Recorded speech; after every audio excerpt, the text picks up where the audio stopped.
Seigneur soit béni, que Jésus-Christ soit glorifié. Nous nous rappelons du mandat que nous avons reçu de Jésus. Le mandat qui est de faire des nations ses disciples. Et dans ce mandat, il y a une responsabilité. C'est que nous, avant d'aller prêcher l'évangile de Christ, nous devons être en conformité avec sa parole. Car vivre selon la chair, c'est la mort.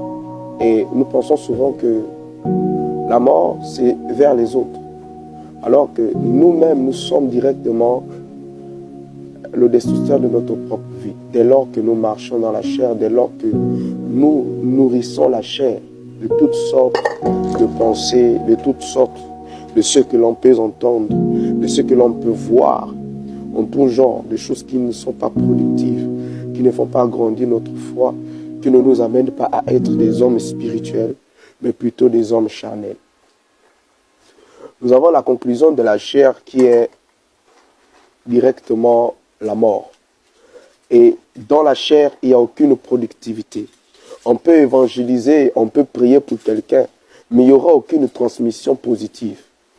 Rien que la négativité qui va être transmise, donc la mort. Voilà pourquoi beaucoup ne sont pas réellement convertis, car la plupart des personnes qui sont allées évangéliser étaient déjà mortes spirituellement, car leur vie n'est que la base de la chair. Dieu n'envoie pas des hommes pleins de chair. Il n'envoie pas des hommes charnels. Il envoie des hommes spirituels pour des choses spirituelles. Un langage spirituel parce qu'il y a eu une communion spirituelle, une évangélisation spirituelle, parce qu'il y a une intimité spirituelle.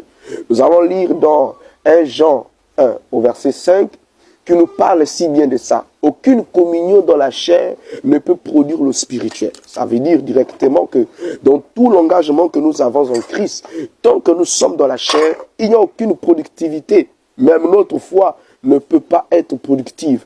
On a l'impression que nous avançons dans notre foi, mais tant que nous sommes dans la chair, l'illusion nous fait croire que nous avançons.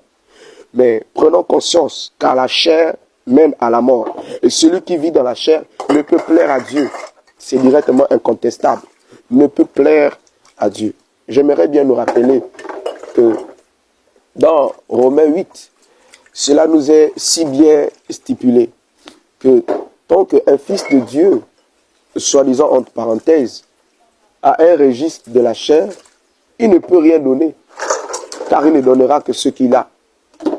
Manifestant les fruits de l'esprit en vivant en